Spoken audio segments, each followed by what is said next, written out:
Hello, Trevor. It is such a pleasure to join you here at ASAE's 2021 annual meeting to have a conversation about a hot topic, a topic that is so prominent not only in our associations now, but in society overall, and a topic that's near and dear to both of us and so many others, and that is diversity, equity, and inclusion, especially in associations.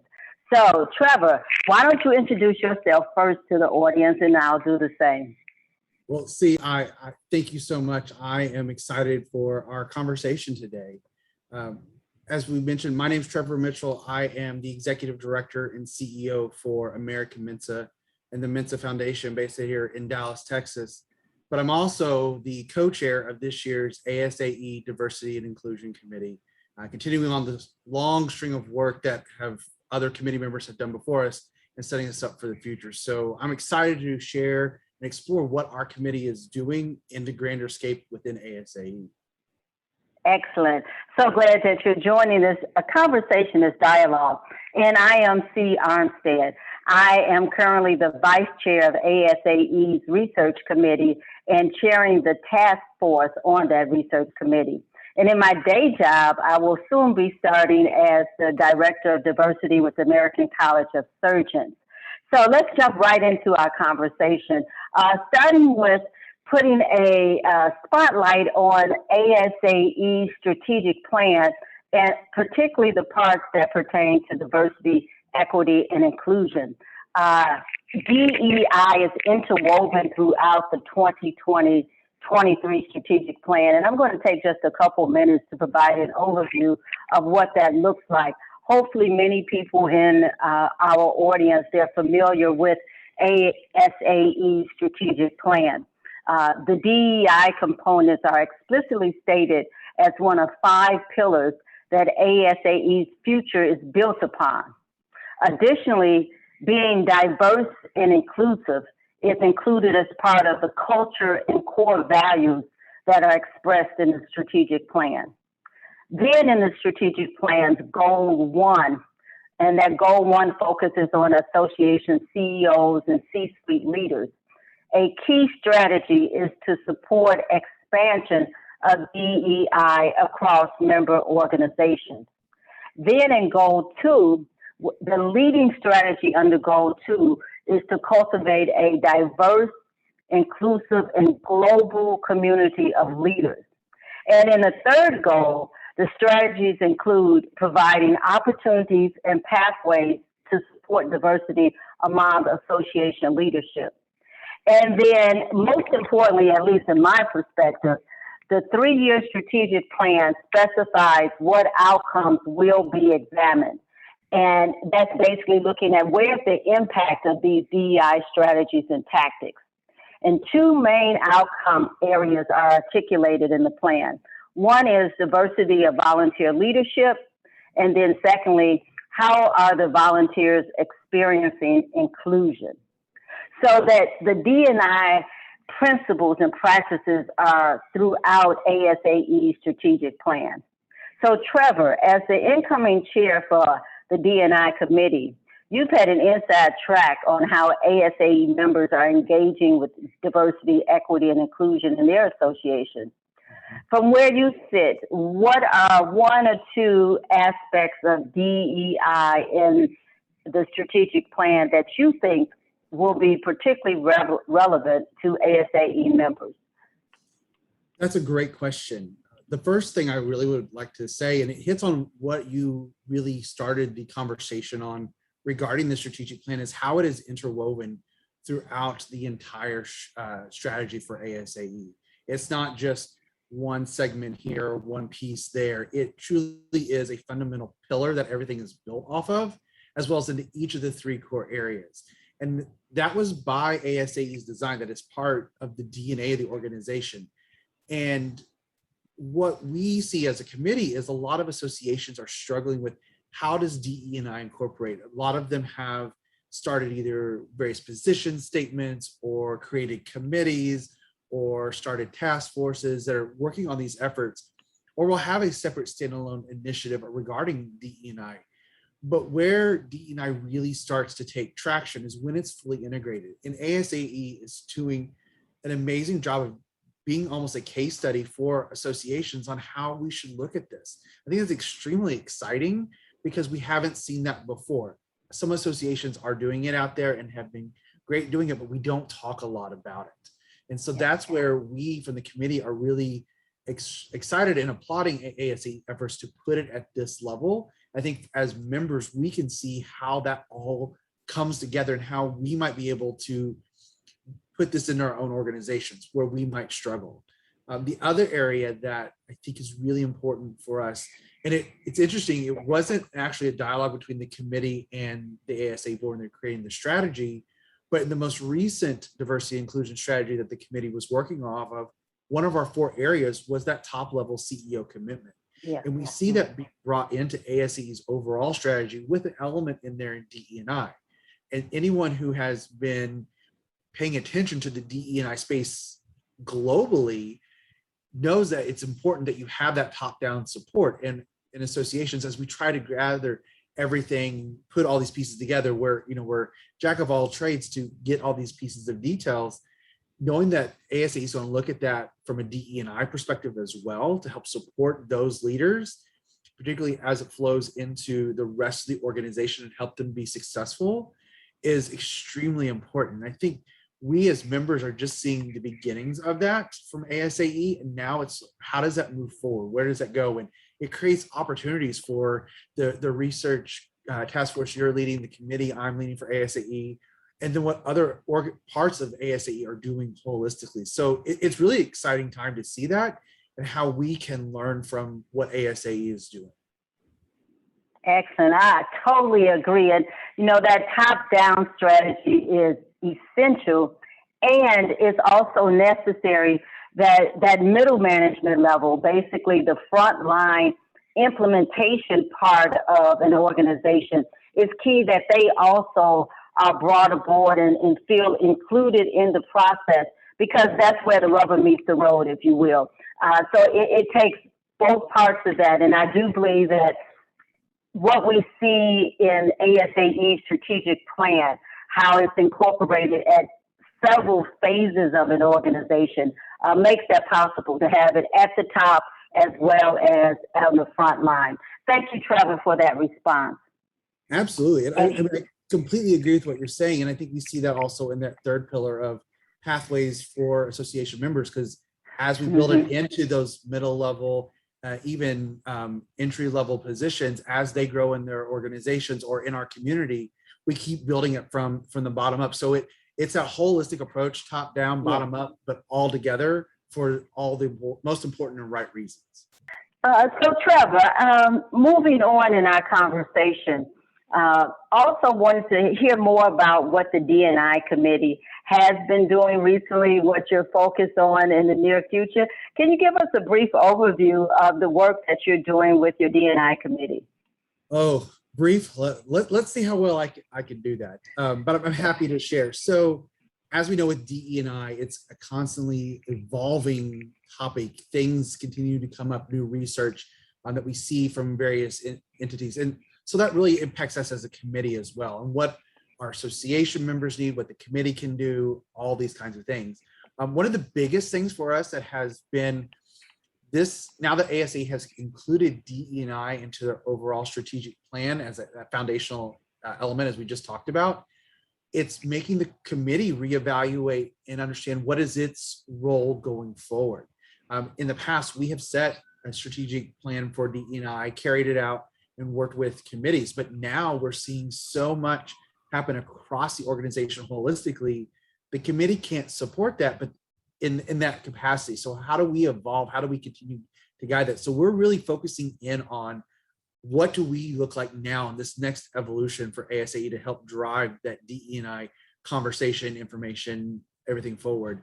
The last 3 years, our focus has been around top level integration and management, supporting empowered women, looking at artificial intelligence bias, and then focusing on data and benchmarking, which we're excited to say those last two are things that have moved over into ASAE's research piece to to gather insights to do more around, which is really exciting.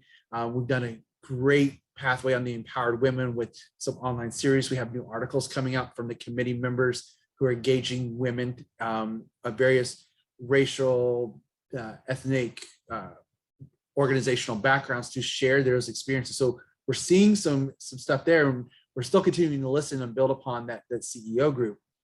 But as we look to the future, we're focusing more on what can the committee do to help support all this as it evolves. And what we want to focus on is how do we help not only the research, but ASAE as a whole build more benchmarking data and best practices. How do we help develop some identify sample DEI frameworks, goals, and metrics for associations? That measurement piece is really going to be crucial to understand and communicate to our boards, to our members and our associations of how we're doing on this and where we're going. Sharing with members, creating a community within our memberships just to really talk about what we are learning, what we're doing, what we're trying. This seems to be one area that members struggle with because they don't want to see that they've been failing. And the thing is it may not be what you want to do, but as long as you're doing something and making progress to doing more, that's a step in the right direction. That's what we want to be encouraging. That's the kind of environment we want to be fostering within the ASAE membership because it makes our associations better.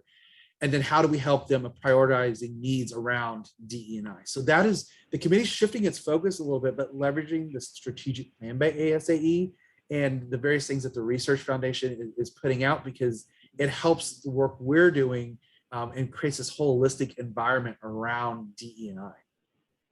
Wow. Well, that sounds like it's moving in the right direction. Thank you for your leadership with that committee. And it is so critical to have that centralized place where DEI remains a focus and then helps the rest of us keep it on our radar. We know that in June 2020 and shortly thereafter, the topic was elevated, and that's a good thing, I choose to believe. Now the challenge, the opportunity is for it to remain not only on the radar, but to remain as a priority that is integrated throughout the organization, much like what we've talked about, that ASAE is modeling that. You know, someone recently, I was having a conversation with another association management professional, and the question was asked about basically, when will we sort of be finished with diversity? And it was a well-intentioned question. And I responded that, are we ever finished with marketing? Do we ever reach a point of conclusion with financial management? That ideally, diversity, equity, and inclusion is just part of standard operating procedures. It is part of the fabric of the organization. It is not a destination, but it's just part of how we do what we do. So your committee is, I know, is helping to make that come to a reality for more associations. And in the research committee, we're doing our part also. As you know, Trevor, diversity shows up in numerous places in ASAE, and most recently, a few of us came together, including your committee, to make sure we had synergy on what we're doing in our respective spaces around diversity and inclusion, so that there's collaboration and coordination. And I'm excited about that. As ASAE and the rest of the associations prepare for 2022, that we're working on parallel tracks and making sure that the communication lines are open. I'll also highlight a few other things that the research committee and specifically the Diversity and Inclusion Task Force is working on right now. One is updating ASAE's Association Inclusion Index. This tool was created several years ago, and it was a leader when it was created in having a means to measure, to assess how an association is doing with its diversity work. Needless to say, things have changed in the past 5 years. And so the index is being updated, and we're excited about this new tool that we will create. So I encourage all of our listeners to stay tuned on that. The research committee has also worked for about the past year on a research study of governance, diversity, equity, and inclusion and governance. Now, this study is still in progress, and it sought to identify models and actions that effectively enhance diversity, equity, and inclusion within an association's governance structure. The findings have been completed, well, they're in process, and they'll be released later this winter. But a video of a expert Q&A forum that we hosted a couple of months ago, that video is available on ASAE's Research Foundation's YouTube channel. So all of you all that are familiar with YouTube, tap into the Research Foundation's channel, and there's a great video there that includes key findings from that study. I want to highlight just a couple of those key findings, and then Trevor, we can talk about them. The research study found that, no great surprise, that board seats in associations still remain predominantly filled by middle-aged white men. But the boards that have taken deliberate steps to recruit specific demographics, they have succeeded in making their boards more representative of the populations they serve. So that's good news from where I sit. Another finding from that study, measuring diversity, equity, and inclusion continues to be a challenge. Nearly half of the associations that participated in the study, they said they are not tracking their D&I goals. And 93% of them have diversity, equity, and inclusion practices, but they're not tracking them. More than half, they do not have a schedule for reviewing those goals or those metrics. So that's something to consider. You're doing the work, but you don't yet have a way of tracking or measuring them. The study has some recommendations, as you would expect.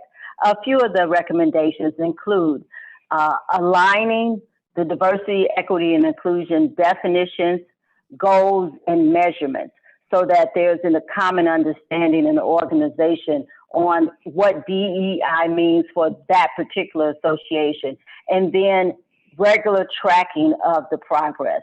Another recommendation is to publicize the goals, measures, and metrics.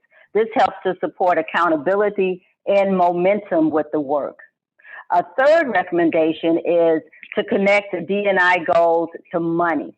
That is, to resource allocation and leaders' compensation. Money speaks, right? A fourth recommendation was to make certain that the organization goes beyond just focusing on diversity, which generally speaks to representation, but to make certain to include goals and metrics related to inclusion and equity as the association defines those terms. And then a last recommendation I'll highlight is to look for help outside of the organization to really advance the diversity work. That there is a discipline, there is a profession around diversity, equity, and inclusion.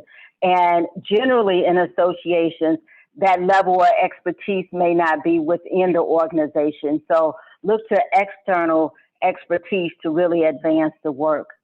Those are a few of the findings from our study, and encourage associations, again, to tap into that YouTube channel and learn more about the findings from that study. And later this year, a more formal report will be coming out on our study there. So Trevor, any thoughts from where you sit on those key findings, how they may resonate with you and the work you're doing with your committee?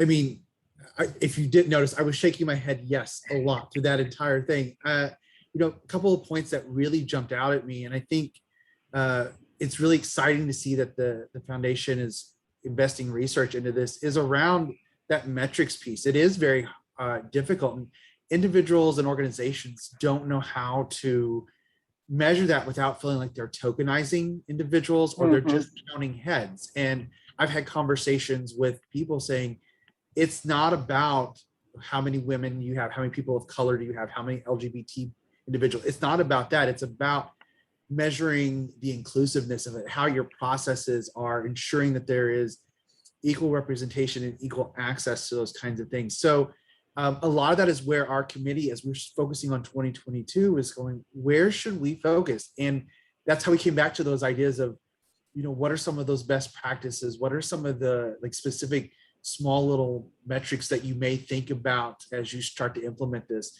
So that research, while we hadn't really seen it yet as we were going through this, because this happened earlier this spring, really, for me, saw a lot of synergies and alignment of what we're talking about as well, and how it just really helps support the work we're doing. And so I find that all really fascinating. And the one piece that I loved whenever I heard about this, and saw the quick executive summary, was it's about how do we focus on the inclusion and equity piece, because diversity is actually the easier part. It's been around the longest, but it's the inclusion piece that really ties it all together. And that financial compensation goes back to studies I've seen from Deloitte and other top performing companies with DEI, showing that financially they're outperforming their competitors by 20 to 21%, because they are bringing different perspectives to their conversations. Imagine what that can do for our associations, for our members,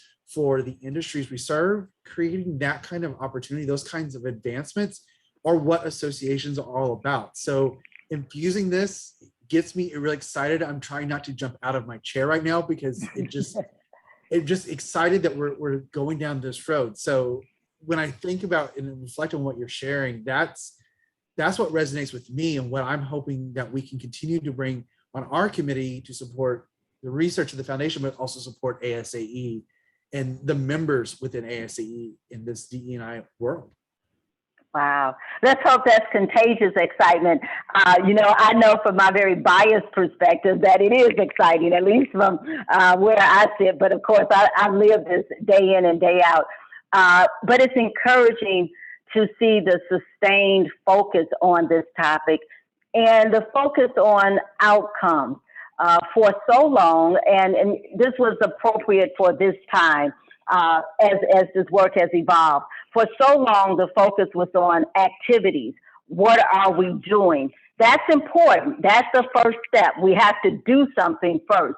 But I see now the evolution of it, the expansion of it. So, okay, you're doing this, but what impact is it having? What outcomes can be measured? And I do believe in both quantitative and qualitative measures. So seeing what are the activities producing that's going to bring about the change that we're looking for. And, ultimately the change is about making our associations stronger, more relevant, and able to then impact their respective industries and professions. And as we know, the demographic shift has occurred and continues to occur in society. Our member bases are more diverse in all dimensions of diversity. And so for associations to remain relevant and prosperous, we need money to do what we need to do. We need to make sure that we're going beyond lip service with this diversity, equity, and inclusion work. So as we conclude this conversation, let's take a few minutes to talk about how ASAE members, both leaders in their associations as well as the rank and file, how can they use this information, the work that your committee is doing, the research findings related to diversity, equity, and inclusion? How can ASAE members use this in their day-to-day work? Why don't you start us off? So I think where they can start with, and I think this is fundamental across the board, is just seeing how we weave DE&I into everything we do. You hit on it earlier when we talked about stuff the foundation was doing, that it's not something that is an add-on. It's not something that is one and done. It's not something that ever will be complete. For me, I think about it in terms of, as a CEO, the office, the organization culture. How do we nurture that culture and how do we evolve that culture? DE&I is a huge part of that and needs to be interwoven throughout the entire organization we engage with. So I think for ASAE members, it's really looking at all this information. It's a lot. And I think we have to be mindful that there's a lot of information coming out from multiple sources on this. So it's figuring out where do you start and how do you weave it in. If you've already started, what is the next thing? Don't get overburdened with trying to do everything at once, because that, as we all know, with small staff, small budget, is where things can fail. But let's figure out how do we be intentional about incorporating this and threading it through everything that we do. That is the only way we're going to be successful. And I think that is, if ASAE members take that one piece away, and that's how they start looking at everything that we do coming out of this, it's going to help them make those steps on DE&I bigger, better, and greater for their associations. And that's where I would encourage us to start, based off the information we're sharing, because I feel that this is becoming a little bit of a, started out as a sprinkle, spring's rain, and now we're getting into the thunderstorm. We're getting all this information, and the thing is after the storm passes, we're going to have hopefully a better, beautiful world filled with bright colors and everything else, and that's what's going to drive us forward. So that's where I feel like we're now getting into that rainstorm. We're getting all this stuff, and how do we get to that bigger, better, brighter world? Wow, I love that imagery. That's a positive rainstorm. And it also makes me think of the seasons, the change of seasons. And so one of the pieces that you spoke to just now for me relates to another way that ASAE members can use this information, and that is to recognize the season that your association is in. Where is your association on the continuum of doing this work? If you're just getting started, then one of your takeaways may be you, whomever is listening to this, and then your decision makers and your management, other either staff or members who have an interest, helping them become familiar with the information that's most relevant to your association. Trevor, you're right on point that it's so much. I get overwhelmed, and this is, my bread and butter, and I really have to very strategically decide what I'm going to focus on. So for the ASAE members to engage your constituencies, staff and members who either have an interest or should have an interest based on their role in the organization, and help them become familiar with the most relevant information, and then be inclusive in deciding what you're going to focus on. We know the leadership is necessary. Someone has to make that final decision. But whenever possible, have all of the representative entities around the table. I use the example of if an organization is talking about how they're going to address people who wear pink shoes, that they're going to do something new for people that wear pink shoes, and they're having a deep discussion, and they look around the table, they look under the table, and there's no one at that table who has on pink shoes, then that's a problem.